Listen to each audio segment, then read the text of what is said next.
Welcome to the Virginia is for Laughers podcast, brought to you by X2 Comedy. If you're looking to get more out of your Shenandoah Valley experience, then this is the podcast for you. You'll meet interesting people, musicians, and comedians that perform here and find out more about what you can do and see. Whether you live here or plan to visit, listen to explore what makes our unique slice of heaven. Now here's your host, Don Davis Womack.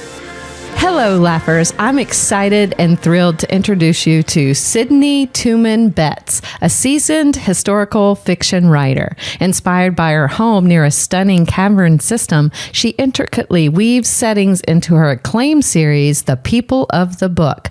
Sydney's diverse experiences include cross-cultural adventures across Europe and the Middle East for various missions as support, teaching from preschool to graduate level and serving in various roles within evangelical denominations.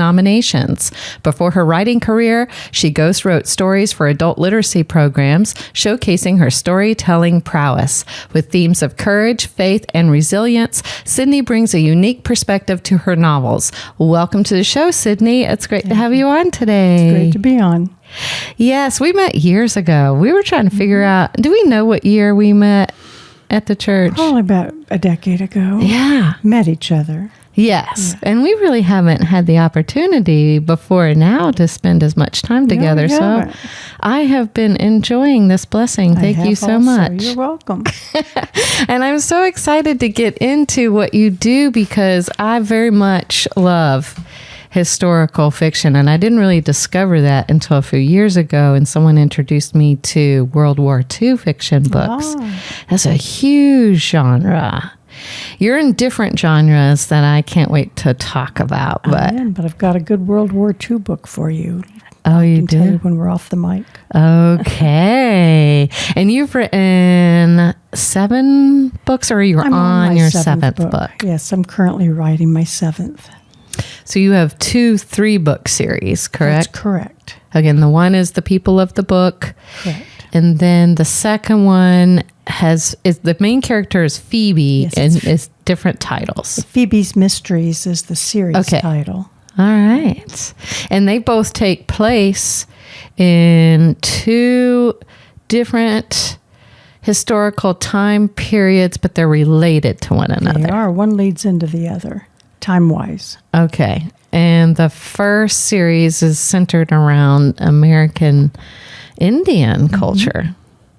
Yes, it takes place in the Indian territories before the states. Not before the United States, but before those Indian territories were states. Okay. Oh, this is going to be really fun stuff. I love literary works of art, and I think it takes a tremendous amount of patience, I would think, to write a lot. Does it not? It's a lot of tedium. It's a lot of work, but it's okay. Yeah.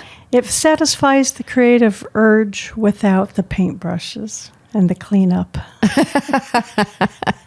No one wants to see my cleanup after some painting. Might buy a new house. I don't know. Something will happen. What prompted you to go from ghostwriting to writing your first book, A River Too Deep? Well, ghostwriting was just a small gig while I was in graduate school. So that was just a temporary thing to earn a little extra money, as all graduate school students need. Yes. And as far as the writing actual novels, I just longed to have a venue, to have more influence with people for Jesus, because I'm a committed Christian, and at the time I was a homeschooling mother. And I just didn't run into a lot of people. You know, I ran into people in our homeschool co-op, but they were all committed to the same Lord that I was. So I wanted to be able to share the gospel, or at least to foster, following Jesus with other people. And writing is a great avenue to do that. You found that to be true for you. I have. Just this morning, I got a note from a lady that said that my books had propelled her to delve into the Word of God more. Ah, I was very happy about that. I bet that touched your heart. It did, yes. That's great. How does the choice of the American Indian culture fit in with your ministry background? Or does it? It sort of does and sort of doesn't. Okay. I never ministered any, I never was involved in any Native American ministries or anything like that. But because I've had a lot of cross-cultural experiences, it's opened my heart to different people groups, not just to people that are like myself. And then, at the time I was homeschooling, when I first started writing, I was homeschooling, and we just happened to have a lot of units on Native American groups, different groups. And we read a book from a man, called White Buffalo, actually, was his name, and he was talking about the harm that missionaries caused, some missionaries caused within the Native American community, splitting people, in tribes, dividing people, which, of course, you and I know as people who follow Jesus, we know that that is just natural, that light and darkness, there is a division. And when you bring in light, there's a natural divide between light and darkness. But he also discussed different ways in which early missionaries, instead of embracing the culture of the people they were ministering to, they tried to make them over into their own culture. For example, it was becoming a good Christian was also becoming a good farmer. Oh, really? Yeah, which we, of course, know, they have nothing to do with one another. Yeah. So from a point of view of the 1800s missionary who's been raised on the farm and hard work on the farm, and that's what it is to be productive, it might have seemed like some other lifestyles were less diligent or something. It's not true. Right. But yeah. So there's that overlayment of, which is what it stirred my interest in what would it have been like had missionaries gone to Native American groups and embraced their culture, not the sin elements of their culture. Every culture has sin elements, not any of the sin elements, but just the cultural elements. There's there is no culture that's superior to another culture. And we all share in humanity. We're all human, yeah. Exactly. And so why do I need to become like another culture, lose my culture and adopt another culture just to be a Christian? You don't. That's definitely not a requirement of the Bible. Yeah. So you found that really fascinating. And I know from our earlier discussions and getting ready for this podcast, you were sharing that what we may think is pretty violent is a way of life for them historically. Yes. One's culture does shape one's actions. Right. And one's religious belief shapes one's actions. And the Native American cultures that I wrote into my books, the Native American cultures or the indigenous peoples from America, they're vastly different from one from another, vastly different. So it's not really accurate to peg Native American culture one way or the other. But the particular tribes that I was interested in writing about, they had a belief that if you mutilated your enemy after you killed him, that it kept him from being able to fight you in the afterlife. Yeah, that's so fascinating. The afterlife was just a continuation of the same thing you did in this life. So, you hunted, you fought your enemies, etc. So if you cut off your enemy's legs, he couldn't stand up and fight you. Yeah, I see that. Yeah. Or other body parts. Right. Yeah, certainly not. And then the scalping too, if I remember right. That was capturing the soul. Right. The soul was I supposed had no to be, idea. No, I didn't either. And I don't know that that's true in every Native American tribe, but the soul was inherent in the hair. I know Okay. that it sounds odd to us. That but was the belief. that was the Or belief. is perhaps still Yes. currently the belief. I have no idea. Yeah, I don't either. So if you take the because the only Native Americans I studied were from the era that I was Okay. writing about. Gotcha. But if you capture the person's hair, you capture their soul. Hmm. So they can't rise up against you if you've already got them in your, In your hands. Yeah, You've you have cut them their hair or defeated. whatever. Yes, exactly. How did you go about studying all these different American Indian tribes? How did you get and gather all that information? Initially, I used the internet to search for whatever I could, but I came across a wonderful source that is 119 volumes by Edward C. Curtis. And he's a man, he was a photographer. But in addition to being a photographer, he would go to different Native American tribes after the Great Indian Wars, when most of them were on reservations. And he would ask them questions about their youth.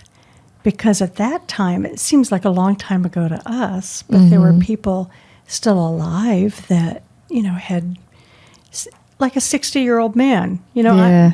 I'm in my 60s, and I can certainly remember what all my youth was like, and what I did, and what my customs were, and everything. Right. And so he received the information from the actual people, so firsthand, which I love. I love the idea of going to firsthand sources. And he wrote extremely thorough notes on. Wow. I think it was 119 tribes. It's a 119 volume set. I know that. Wow. Yeah.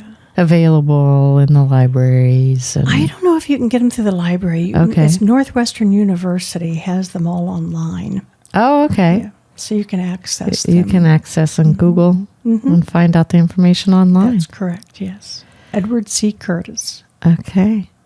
Thank you for that. You're welcome. I bet you there's some laughers out there that will look that up, which is exciting. I love when people can cross-cultural and information too and share that and find out about something they may not normally look up or have forgot about. Oh yeah, I wanted to learn more about the American Indians. So this sounds like a great way to learn about that. Now, you chose a couple of different specific tribes I did. for your People of the Book series. Can you talk about, in more detail, the time period that you chose and the tribes that you chose and why? Okay. I chose the Plains Indians. Now, the actual tribes I chose were the Sioux and the Crow. But I didn't use the word Sioux and Crow to name them because those are names that their enemies labeled them.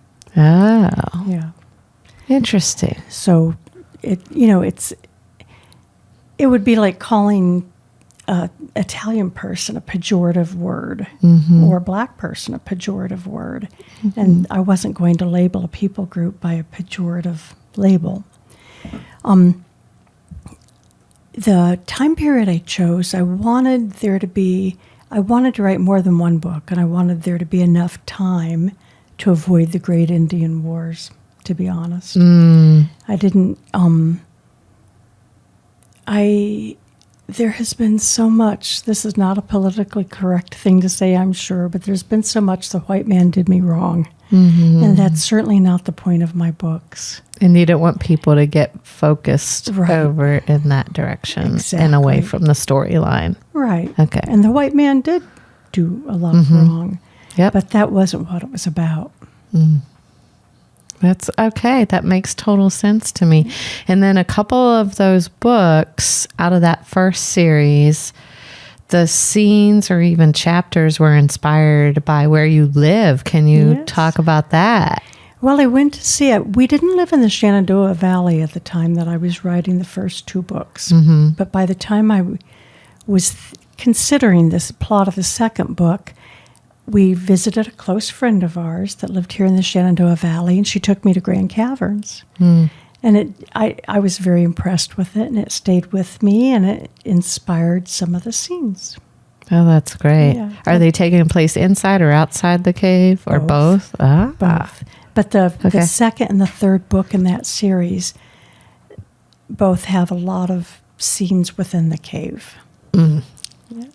I'm looking forward to reading more of her books. I asked her which one I should start with, and maybe it's not the same answer for everyone, so you can ask the author yourself, but I'm starting with the first Phoebe's book and the Phoebe Mysteries, and so I'm making some headway, and I'm really enjoying it a lot. Good. Yeah. I'm glad.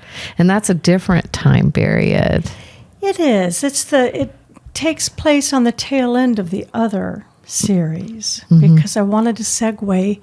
There's a character in the first series who is, shall we say, supporting cast. Actually, there's about 5 characters that are supporting cast. They're all white, and they interacted with the Native American tribes that were the real focus and the real stars of the first of the 3, the first series, the 3 books of the first series. And so I decided to take the supporting cast in those books and then play out their lives. So once the one series was over, I segued into the next series, time-wise. I mean, literally, in my time, in my lifetime. But also, that's what happened as far as the, chronological time period. Yeah. So there's a crossover of characters. And that also was that's like hiding Easter eggs in your book. Yeah. Yeah. It was a kind of a little surprise for my readers because I have some very loyal readers, and I knew they'd enjoy reading more about the characters that they'd already become familiar with in the other books. And it's like they're going into new life chapters, and so there's new discoveries and joys and disappointments. Right. So although A River Too Deep, the first book in the first series, starts out in 1817, Phoebe's Mysteries start out in I think it's 41 or 42. Okay. So that's just like 30-some. Yes, exactly. And so you can kind of see where both cultures were at the time also. Oh, that's neat. I'm looking forward to that. Really am. I like the layers. I also have always wanted to write a book myself. Good.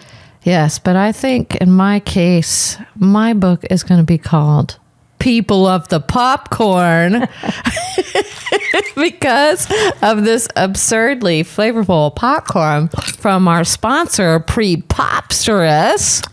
When you think about this popcorn, you got the cheddar. Isn't it amazing? The cheddar is my favorite. Cheddar is your favorite? I like cheddar too. When I go pick up popcorn for our podcast guests, I'm always picking up extra cheddar popcorn for myself. And I love it.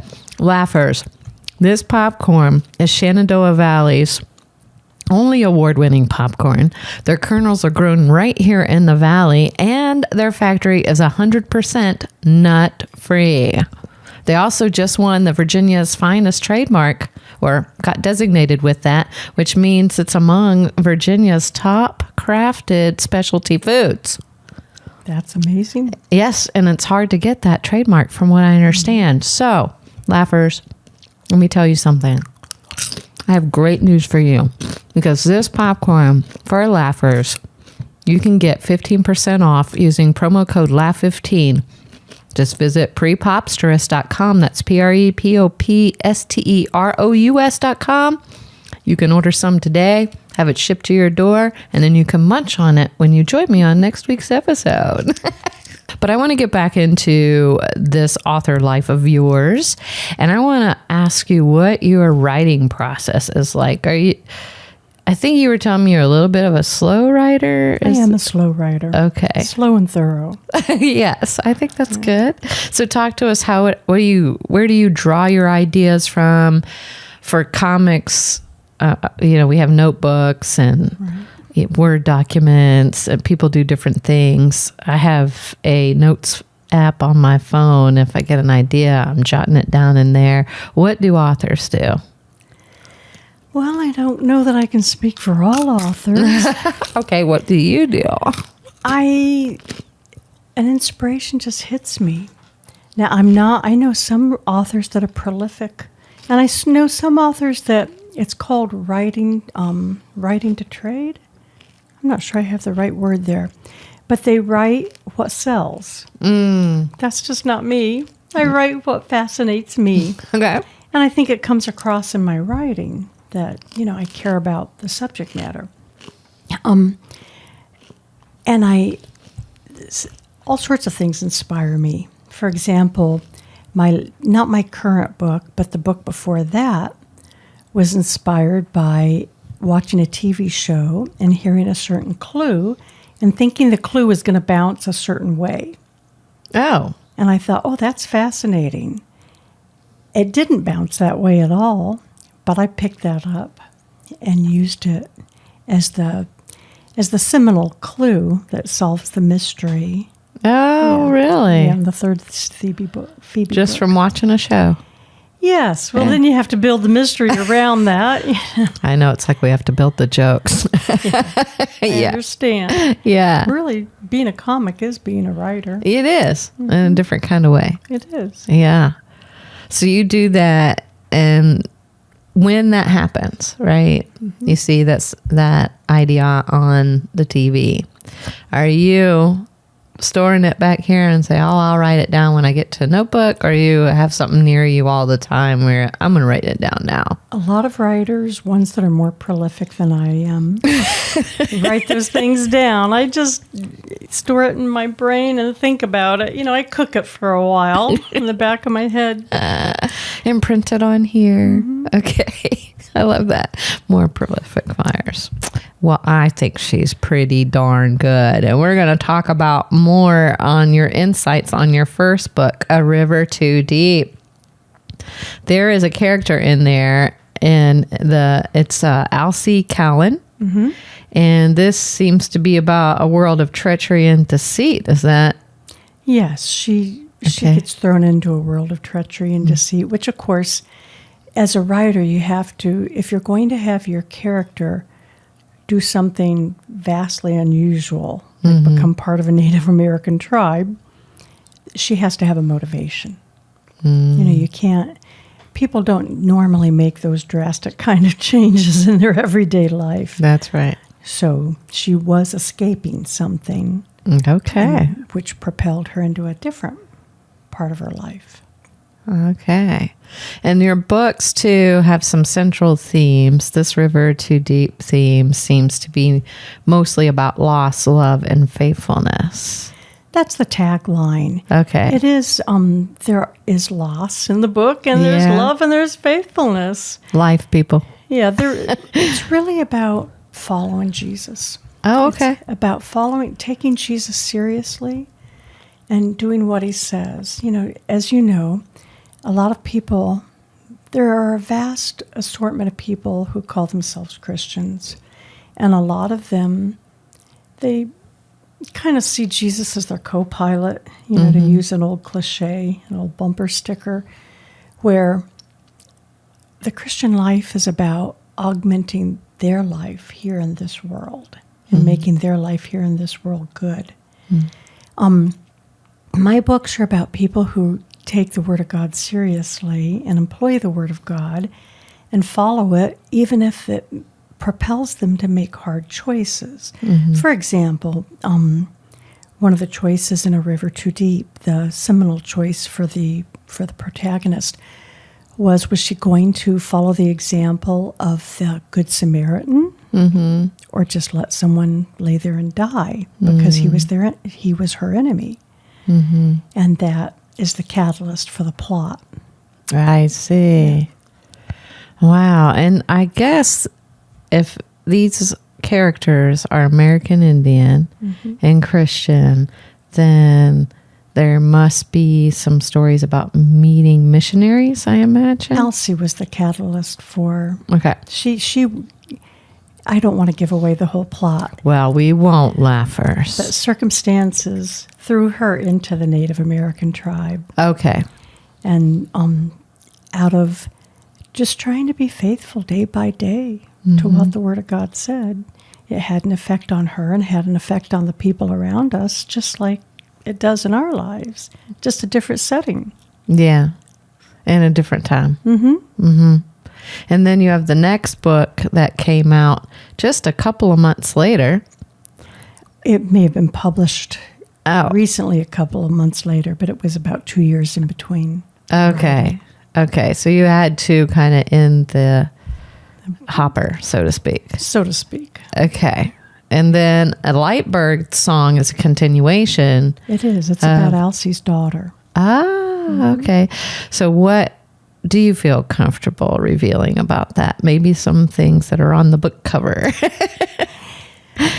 Well, that was inspired. You and I were talking about inspirations for books earlier. Yeah. And that was inspired by a story I read in Voice of the Martyrs, where a young woman who was committed to following Jesus was basically forced into a marriage that she didn't want in a different religion. And that got me thinking. At first, my reaction was like, oh, how devastating. That would be horrible. And that got me thinking about marriage in general and how applying the unique things that God's word brings into marriage, applying that even in the situation where your husband is your enemy, how God's word works, and how that would react. Now, doing the right thing and treating other people the way Jesus would doesn't necessarily guarantee that the person we're treating well responds well. But then sometimes it does. Yeah. And so I wanted to explore those possibilities. And do they play out in different ways where it's more a positive outcome, and then other times it's not so much a positive outcome? Yes. And not just for the individuals, but for the entire tribes. Because you affect, a tribe is a smaller group of people. It's not like saying all the people in Harrisonburg, our nearest larger town. It's a small group of people. Maybe, I don't know how many would be in an average tribe. In the heyday of the Plains Indians, a large tribe might be like 200, 300 people. Okay. But if you affect one person, you're affecting the whole tribe. Exactly. And that's both positive and negative. Smaller communities. Yeah. So that makes perfect sense. Do you have any challenges that you come across as you're developing these different characters, as you're writing them, when you're transitioning from A River Too Deep to Lightbird Song? The characters just pour out of you. Okay. The challenge, I find life is challenging. I find that too, laughers. So I tend to, if you really want to know a secret, if you read my books, especially if you read them in the progression they're written in, they're kind of, every author leaks out her own life. Really? Oh, sure. Sure, because you write about what you know. You know. So You're going to know the feelings attached with that, too. Yeah, exactly. Yeah. So some of the things that are expressed in A River Too Deep reflect my own marriage. Some of the things written in Lightbird Song reflect my own marriage. Less so with Straight Flies the Arrow or the Phoebe's Mysteries, who are whodunits, but the Phoebe's Mysteries and Straight Flies the Arrow do reflect what I'm learning at the time, and different, just the life lessons that the Lord's teaching you in any given moment, because they apply to all people at all time periods. How does that feel when you go back and read life lessons that you had epiphanies about in book 1, and then you see a shift and a growth in you or new perspective in book number 3? What does that feel like? Oh, that's quite a question. I know. And I'm not sure how to answer that.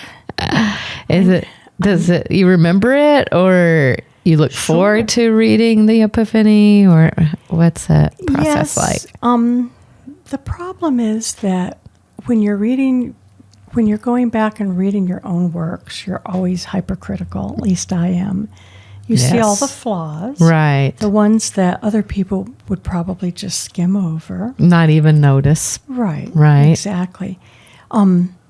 Flaws on many different levels, whether it's, you find a punctuation error. Right. Or a typo or something that you wish you could have read better. But it's hard. Crafting a story, you want to have a certain effect on your audience. But that effect takes place with discovery and surprise. And you cannot, if you've written the book, you don't have that same discovery and surprise because you know where it's going. Right. I don't know if that answers your question, Dawn. It was a deep question. But I get it. I'm curious because as joke writers, a really good joke, you love to hear it again. Okay. Right. And so there'll be a certain comedian out there, there'll be a favorite joke of his or hers or theirs. And you know that only that person can tell it. Right. And so when you start hearing the first few words, you know that joke is coming. And I mean, myself personally, I'm like, yes, I gotta tell that joke again. The most similar thing I can voice with that in writing is that you love your characters. One of there's this may sound crazy or like I'm crazy. Maybe I We're am. all a little crazy laughers. But after Grace is good. yeah, for sure. After I conclude one of my stories, I often mourn for the characters because I want to be with them again. Really? Yes, they become like your family. Writing is a very solitary activity. And so your characters become very real. As we talked once before, often characters leak out. That often people leak out in your characters, and people that you love or people that you don't. People that hopefully you love them, but sometimes there are people that have been unkind to you. Very challenging. Yes, like I have a character talks with bitterness who really definitely reflects someone in my life. I'm not going to say who. Someone that had lived in my life. She's no longer living. But you just mourn because they're unlike seeing a person. Like if I start missing you, I can call you up or text you and I can see you again. You can't go back and visit your characters. So especially that's tough, especially when you end a series. But sometimes you just know when it's done. It's just done. You have nothing else to write in it. Then it's time to publish it. Yes. Not just to publish the book, but to finish the series. Not to just continue. To continue on would just be to repeating the same thing over and over again. Yeah. How do you decide, did you know, let me back up for a second. Did you know that The People of the Book was going to be a 3-book series when you started? Okay. No, it started out as a 1-book series. Well, not a series at all. One and done, laughers. That's all you get out of Sydney. But while I was writing, the first book, actually while I was editing the first book, I added some chapters to the first book. And between them and the story that I just related about the Voice of the Martyrs magazine, the story I read about the woman being forced into a marriage she didn't want, because I knew that was inherent in Native American culture, at least the tribes I was reading about and researching, that just sparked the interest to do another book. Okay. Yeah. And then when you wrote book number 2, did you say, that's it? And yes. I didn't think there'd be a book number 3 at all. But once I finished book number 3, that really was it. Okay. And then you were done. Did you know that you were going to go into Phoebe's Mysteries at that point? Or was that a revelation after some time of finishing People of the Book? I wanted to continue writing, but I didn't want to continue frankly, I have a lot of readers that would love for me to continue the Native American series. They would. If I did anything in that regard, and I've thought about it, I would go back and do a prequel. Oh, okay, continuing on, because it really is, it's done. It's all finished. But I wanted to continue writing, and my two favorite genres are historical romance and also mysteries, the whodunit type of mysteries. There are many different kinds of mysteries. There's edge-of-your-seat suspense. There's like police drama, CIA. Those just don't interest me very much, but I love whodunits. The whodunits. Where did your passion for the whodunits begin? Probably with Agatha Christie. She inspired me. The Queen. Yes, I think I've read everything she ever wrote. Yeah. And I just love it because you can, unlike historical romance, for one thing, you can pick it up and put it down. I know that sounds like an odd thing to aspire to as an author, but especially as a mother of young children, I've lost too many hours of sleep that I badly needed, to take care of my kids the next day, reading, historical romance. And it gets you at a more gut level. Whereas a whodunit is more like a puzzle you're solving. Hopefully, if I've written my characters well, and that's for the reader to decide, not me, and my plots well, the reader is compelled to discover whodunit and also is intrigued by the characters and likes the characters and wants to, in a sense, live more with the characters. But it's not the edge of your seat, is this heroine going to have this horrible thing happen?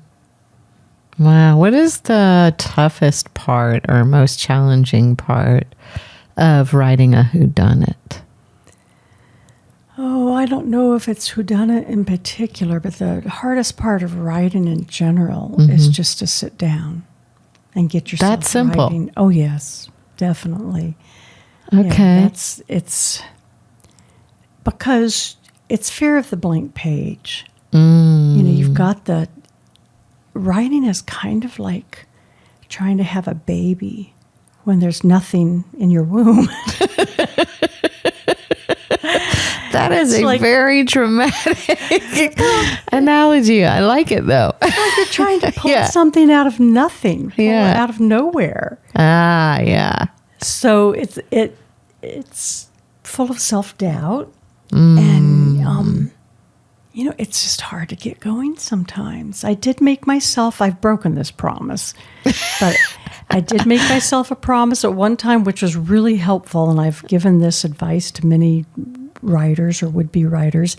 Make yourself a promise to write for 15 minutes a day, because 15 minutes is not daunting. And once you start, it's like exercising, really. If you make yourself a promise to exercise for 5 minutes a day, chances are you're going to exercise for 15, half an hour, whatever. It's the same thing. It's making it a habit. Yeah. I encourage the same thing in comedy. Is it? Yeah. During the pandemic, Joel Byers from Hot Breath Comedy, I know personally, he's been on some of our shows. And he would do a Write 10 session online, and a bunch of comics would tune in and write 10. We did that for months and months and months. By write 10, you mean 10 minutes? Write 10 minutes a day, yeah. Yeah, so he would set the timer, and we'd write 10 minutes, and it was really great. I got some really great material out of that. It's developed since then, but yeah, I did get some really great material out of that. Are you familiar with Nate Berkus? No. Should I be? My gosh. What am I missing, Laughers? What am I missing, Sydney? Nate Berkus by far, and I'm probably saying Berkus wrong. Okay. Because it's an unusual name. Okay, Berkus. Yeah. It's not Berkis. It's something really strange, and we probably are not saying it right. That's all right. It is he's so funny. He's really a comedian. Funny. He's by far and away our favorite. By our and Michael's and mine. Well, I will have to look you up, Nate. Probably more Nate Burgett or something. Oh, Nate Bargatze. Yes. Yes. There we go. So Sorry about that, Nate. But you need to do something about your last name and just take out a few letters or something. That's all I'm saying. I just said it the way we say it at home. But despite that, Nate, I still have tickets for my husband and my son to the May 12th show. Oh, that's great. In North Carolina. So you are familiar with them. I am familiar with them. You still can take out a few letters out of your last name. That's all I'm saying. I love it because he's great. hilarious. His timing is wonderful, and he's clean. Yeah, he's he doesn't fantastic. have to resort to the lowest common denominator to make people laugh. No, he's sharp. A storyteller too. I appreciate his storyteller a lot. Bargatze? Yeah, I think it's actually pronounced. Maybe somebody from your team, Nate, can help us out and put the hyphens in the right places in the comments. But I think it's Bargatze. Bargatze. Yeah, okay. Bargatze. Okay. I've botched it up, I'm sure, Nate. Sorry about that. I still think you're the king. It's Not all as bad good. as Nate Berkus. So. Yeah, he's really great. We're really looking forward to that show.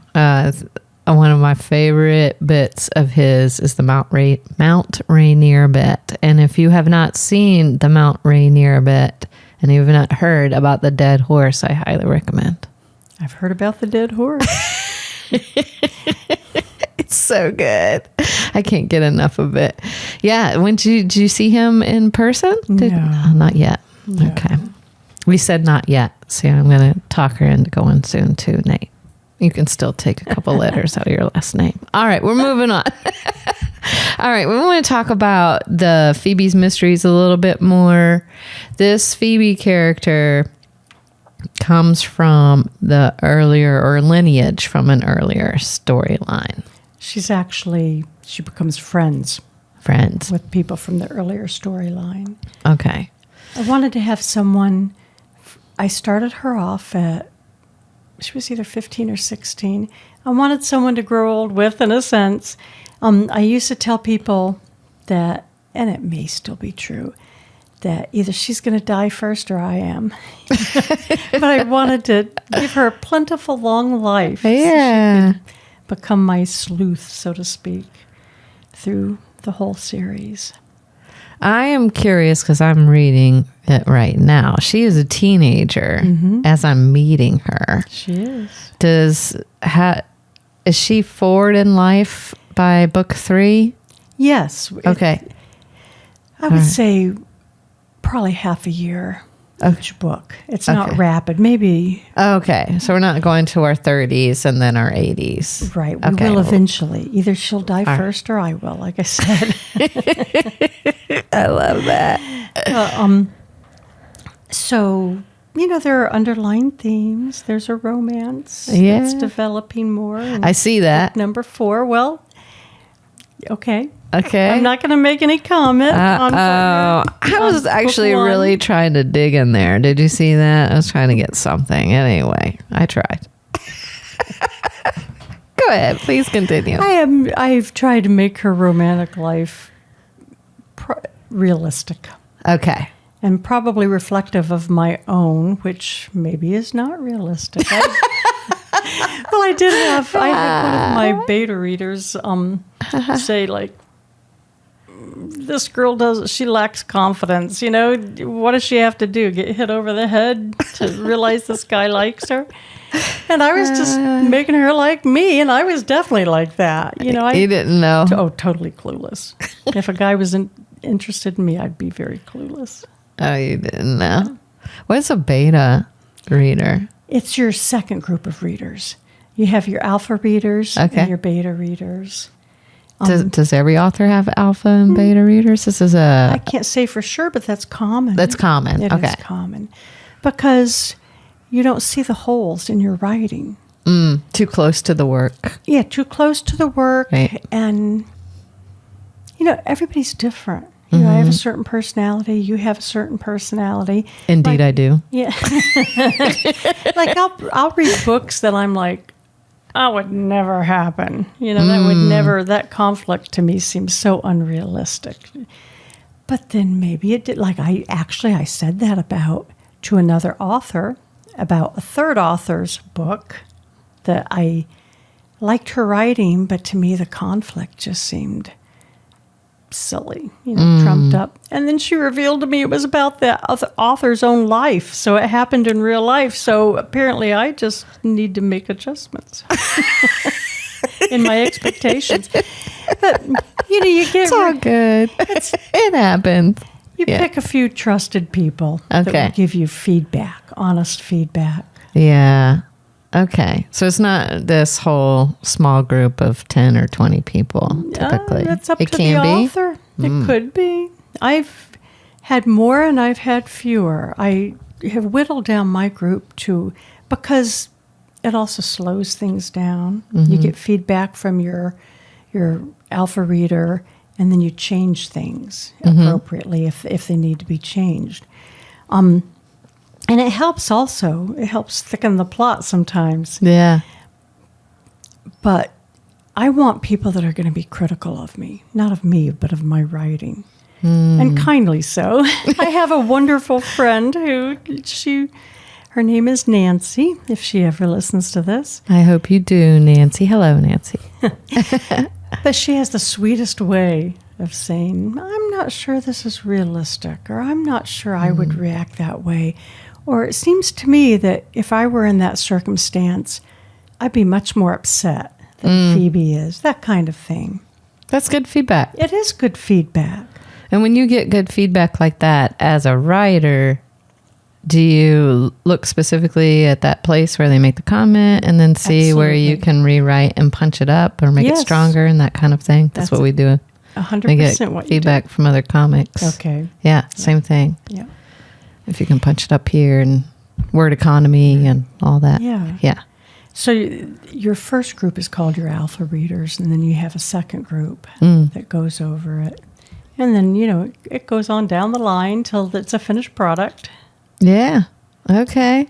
And in your whodunit, we have a lot of twists and turns, and we know you love it. How do you come up with all these twists and turns? How does that work? I don't know. I plotted out before. Some people, they're in writing, you call them pantsers and plotters.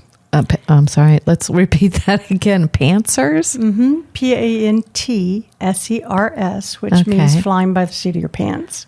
Ah. That they just write and they just let the story take them wherever it leads. And then there are plotters that plot it out ahead of time. I'm sort of a combination of both. I write myself a loose outline because I want to know where I'm heading. Kind of like a road map, but I don't know all the stops along the way. Yeah. So I'll fill out a rough outline, and that's where I'm intending to go. And sometimes, for example, I mentioned earlier that there's the culmination of a romance in book 4 of Phoebe's Secret, who I didn't expect. The person just stepped up and was like, it's got to be me. Yeah? Yeah. Yes, the character did, yeah. It just couldn't be anyone else. It just made sense. It clicked in. Yes, it made sense. Like it fitting in a puzzle piece. Exactly. Click. Because everything's progressive. Especially if you're writing a series, your plots... I despise, actually, series that are cliffhangers. Oh, yeah. But they don't tell you anything that happened. It's for you to determine. Well, no, I don't mean that. Those. Okay. I don't like those either because I like closure. But I prefer it. Yeah. Yes. In some series, they write where the story just cuts off. And you are forced to buy the second book. If you want to know how things turn out. Kind of like, if you remember, I'm sure you were alive during the 80s, and there was a TV show called Dallas. Yes. And the Who Shot JR. Yes. That was a big deal. Right. Millennials. Big deal. There are a lot of writers that write that kind of series. I won't even buy that kind of series. If I find out that a book is that kind of series, I won't buy it. And even if I want to find out the answer out of principle, I won't buy the next book. Because to me, it's like holding a gun to your reader's head, meaning that you have to. But the kind of series I write and that I like is that there are background stories that feed into the other one, that they're not the main, they're not the focus. But they still, people's lives change. Phoebe starts out as I think she's a 16-year-old. She might be 15. It's terrible that I can't remember, but we're on book 7. I'm going to give you a lot of grace. Yeah. Well, she has to grow up. Right. And things happen as you're growing up. Your life changes. Your friend's life changes. Different people come into their lives. Different people come into your lives. You're changed by the circumstance of the mysteries that you've been involved in. And there's an undercurrent that goes throughout the first 4 anyway, Phoebe's mysteries. I don't know how long I'll continue that, of the Underground Railroad. Oh, that would be so fascinating. It's kind of secret. You'll discover it. I can't wait, actually. Yeah. Yeah, I really am enjoying it. I'm glad. Yeah, I've just been wire to wire the last couple of days. I was kind of like, I wanted to read more of that book. But I will get to, and I'm looking forward to it. It's so fun. I've discovered that you do this. I kind of knew, I want to say 3 or 4 years ago that you were an author, but I hadn't really checked it out. Now I'm really checking it out because of this podcast, and it feels like an exciting find to me. Oh, good. Yeah. I'm delighted. Yeah, me too. It's really fun. And my writing's not for everyone. No, this is a great segue into my next question. Your writing has been described, in fact, as edgy. A little edgy. That's all context too, though. Okay. Because I write primarily Christian fiction. Well, I actually only write Christian fiction. And the Christian fiction community, like any community, is a wide gamut of people. You have people that only want to read Amish fiction, and then you have people that read much more edgy things. My books would not be considered edgy in the secular mystery field, nor would they be considered edgy in the historical romance field. But Christian historical romance or Christian whodunits, mine are a little bit edgy. Yeah, that is so fascinating. We all do have points of view and perspectives. Right, parameters. And that kind of thing. We'll have similar issues and spectrum of what clean comedy is or isn't. And what is clean comedy to one person may not be the exact same definition for another person. That's exactly right. So Mine probably deal maybe with some deeper issues. A lot of Christian fiction, some Christian fiction's wonderful. I don't mean to put down Christian fiction at all. I wouldn't write it if I didn't like it. yeah. But some Christian fiction is more predictable. And I don't want predictable because I don't like to read predictable. So I don't want to write predictable. Yeah. Right. But I want a prediction right now. And when do we get to read the 7th book? Oh, I have no idea. I asked a big question. I'm probably about halfway through right now. Okay. We got some idea where we're at. All right. And the summer is always, I teach ESL during the school year. So I'm much more limited in my time. So How long have you been teaching ESL? We didn't talk about that yet today. about 5 years. Okay. Yeah, this is my 5th year. Did you think you would be teaching it that long? I never thought I'd be teaching it at all. Surprise, It just fell into my Lappers. lap. It did? Yeah. Did somebody just say, oh, Sydney, you know what you would be great at? Teaching ESL. I just answered a wanted because I wanted, I have an educational background, in teaching, specifically teaching reading. Yeah. But I homeschooled my children. I let my certification lapse. I didn't think there was any way that I would get back into teaching, especially the schools seem very stressful nowadays. It's not something that I think I would want to do even as a sub. And I answered an ad for teaching ESL that the description just seemed appealing to me, and I ended up loving it. It has all the elements of teaching. I used to teach first grade, of teaching first grade that I loved without any of the, more negative not factors. consequences, or factors. Yeah, that's a good word. Let's use factors. Okay. I like that. It's not as stressful. For one thing, I teach adults, and the adults that come to my class, they're there because they want to be there. They want to know. They're there because they're being forced to be there by their parents or the school system or anything else. And they're young and they're figuring life out. Yeah. We get older and we're still figuring life out. Yep. There's a theme there, laughers. But this has been so much fun. I would love if we can just wrap up with how can the laughers follow Sydney Tooman Betts, the author?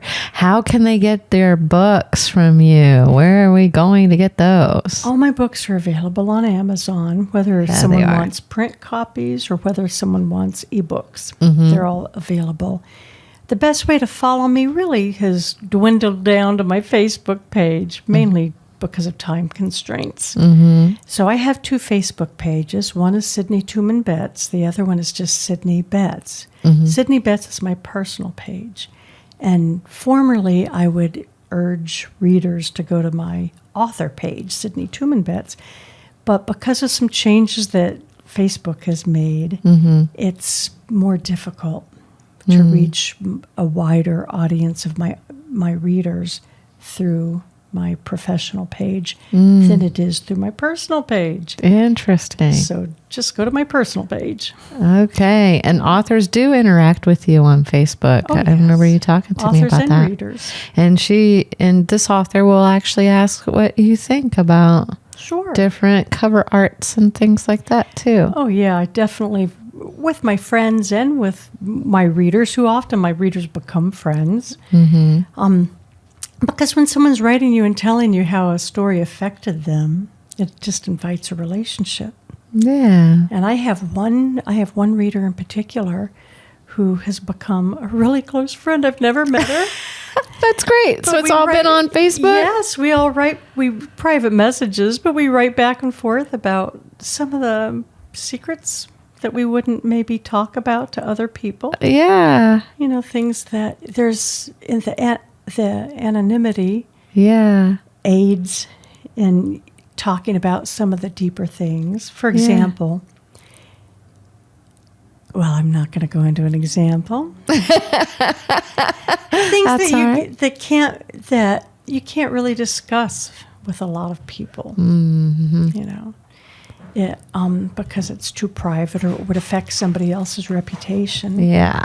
I can discuss with her. She's committed to the same goals I am, committed to the same Lord I am, and she'll give me her input, and I'll give her my input on her situation.